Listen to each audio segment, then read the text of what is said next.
McGraw-Hill Professional presents The Innovator's Prescription, a disruptive solution for healthcare. Written by Clayton M. Christensen, Jerome H. Grossman, M.D., and Jason Huang, M.D. Narrated by Scott R. Pollak.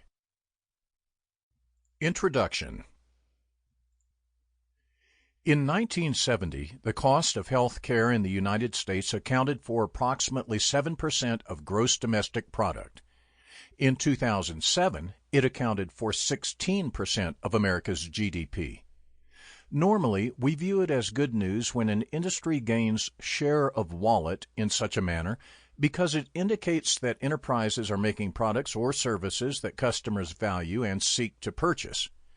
At one level, therefore, we ought to be treating the fact that Americans are spending more of their income on health care as good news. They value good health. They're certainly better off spending it on health than many other diversions. But at another level, this news is terrifying.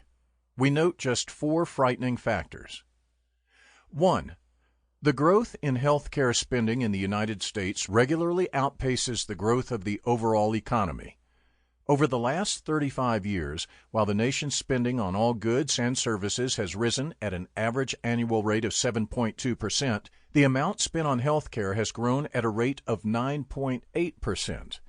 As a consequence, an increasing proportion of Americans simply cannot afford adequate care.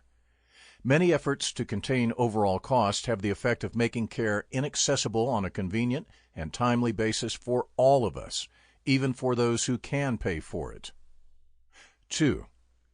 Second, if federal government spending remains a relatively constant percentage of GDP, the rising cost of Medicare within that budget will crowd out all other spending except defense within 20 years. 3.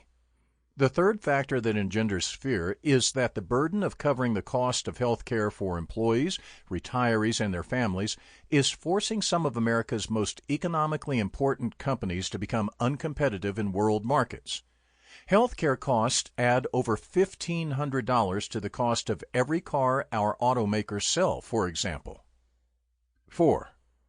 The fourth frightening factor, about which few people are aware, is that if governments were forced to report on their financial statements the liabilities they face resulting from contractual commitments to provide health care for retired employees, nearly every city and town in the United States would be bankrupt.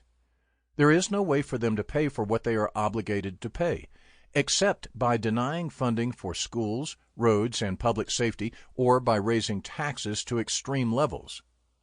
Health care is a terminal illness for America's governments and businesses. We are in big trouble. The rest of the world isn't far behind. Nationalized health systems, such as those in Canada and the United Kingdom, generally seem good at making everyday care conveniently accessible to most people.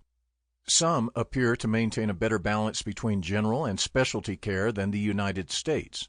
However, budget limitations continue to result in long lines for specialty services and technologically advanced care. The straits in which Canada's public, paid-for system finds itself, for example, prompted Chief Justice Beverly McLachlin of the Supreme Court of Canada to opine in 2005 that access to a waiting list is not access to health care. Even in the UK, where the National Health Service has made impressive strides in cutting wait times and upgrading facilities, the dramatically increased cost has not been offset by improved productivity. We look to each other for answers that nobody seems to have. Even while many Americans have begun to look to a single-payer, government-controlled health system as an answer to the crisis in the United States, some governments with nationalized systems have recently introduced competing private insurance plans that offer their citizens a wider array of choices. And in developing countries, the notion of somehow replicating the systems of the developed world is simply unthinkable.